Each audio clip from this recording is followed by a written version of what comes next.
published that. And we got away with it, frankly. And none of the criticisms against the sort of claims of harm and everything like that ever bore out. One of the big fears or threats that the government, anxiously put out to try to stop the spread of the story was they said that, you guys weren't the NSA, you weren't the CIA, you wouldn't be able to protect these secrets, and newspapers weren't the ones to make decisions about what should and should be published.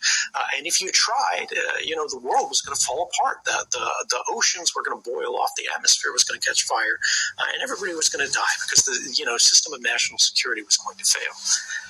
But now, 10 years on, we never have any evidence of compromise, not from any of the journalists or any of the newsrooms who handled this material, which means journalists actually handled this material more securely than the government itself did. And when you consider that, and the fact that this really should be a lodestone for, I think, sort of young journalists to look at as what they can do, the role they can play in society, you look at how the sort of major institutional journalistic outlets today are handling new stories of, materials that are getting out of government hands or in the public interest. You see a different way. They're actually trying to suppress the story. They're pulling at the edges of it. They're criticizing it. They're critiquing it. They're going, well, who benefits from the publication of this story? As opposed to, is this information true? And correct, and should the public know it? And that raises the question on reflection.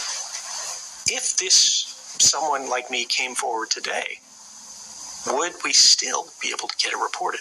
Would we still be able to hear that story in the way that we did 10 years ago?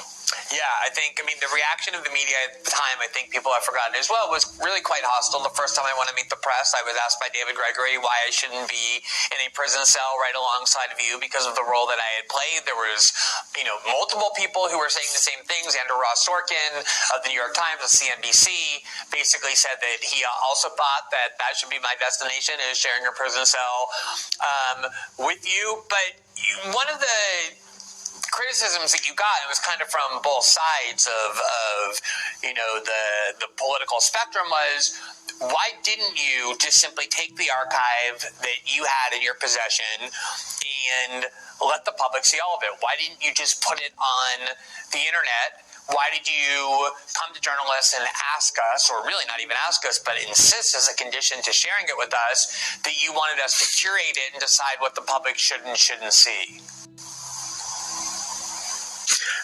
I just want to point out for those following along at home, this is actually Glenn revealing that he was very deeply wounded by 10 years of mean tweets, replies to his tweets that are saying, why weren't you more aggressive? Why didn't you? I wish that were only confined to mean tweets. But no, I think it's important that people understand what your motive was. And your motive ultimately is determined by your actions. And the action that you took was to look at a series of options that you had about how to get this into the public hands. And the action that you took, or the choice that you made, I think is highly illustrative of what your motives were. So why didn't you just dump the archive onto the internet or ask that we do that for you? Right. I wasn't trying to elect myself the president of secrets. When we were dealing with something that had never been done before, this kind of information, these kind of documents about this kind of work that frankly was criminal, and courts have upheld that it was criminal, right? This isn't sort of political rhetoric. This is factual. The government was breaking the law. They were and are today violating human rights around the world. But what if I had been wrong? Right? What if I believed these documents to say that, but that's not actually correctly how they can be interpreted? What if they were misleading? What if my political biases blinded me to the potential risks of disclosure? If I went out and did it myself, I think, frankly, it still would have been correct. It still would have been a moral and ethical thing to do. But in the wake of how we had seen the media begin to accept the government's arguments against Chelsea Manning and WikiLeaks, going, oh, they were reckless. It was a document dump. It should have been more curated. I wanted to establish a counterexample publicly that couldn't be questioned or denied by the government, say we didn't do it in the most careful way.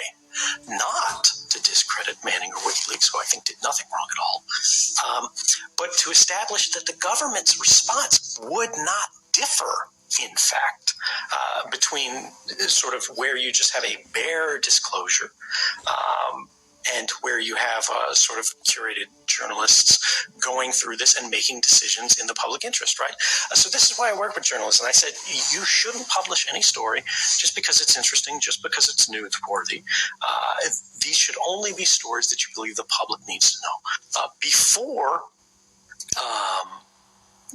publishing any of these stories, you should still go to the government, tell them what you're about to publish, and basically give them a right to argue against publication. Maybe you don't understand it. Maybe I don't understand it. Maybe the document is wrong. Maybe there's some detail in it that we can't infer that's going to get somebody killed somewhere. And in every case I'm aware of, that process was actually followed. Stories didn't get spiked. There were a few details that got removed, but I think that's not actually harmful if the public's understanding still comes through clearly. But the interesting thing about this is, I was not receptive to these criticisms very early on when the government's, coming against us, where they say, you shouldn't be so careful. You should actually open the best more. You should be more revealing. But that's something that I think 10 years on, we should reflect. Could we have been more aggressive? Should more have been published without harm?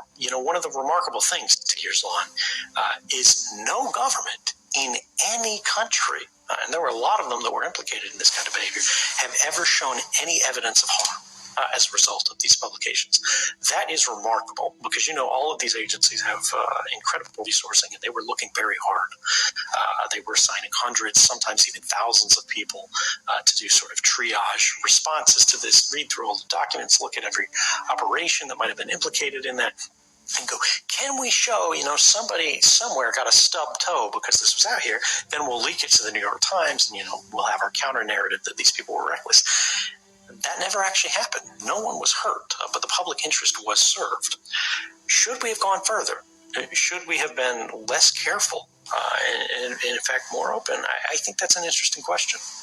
Yeah, I think, just from experience, in like the Brazil reporting I ended up doing and other instances, when you're doing reporting that infuriates establishment centers of power as opposed to serving their agenda and kind of carrying out the role they assign to you, the biggest gift you can hand them is to make some kind of a mistake, either factually or, as you said, where they can kind of demonstrate that in some way you've endangered somebody. And so speaking for myself, when weighing these kind of risk and benefits of disclosures, I did, especially at the time in the beginning, say for the first year, err on the side of being more careful precisely to ensure we weren't handing them a weapon that then would have become the hallmark of the story, which is, remember when they recklessly disclosed those documents? Right.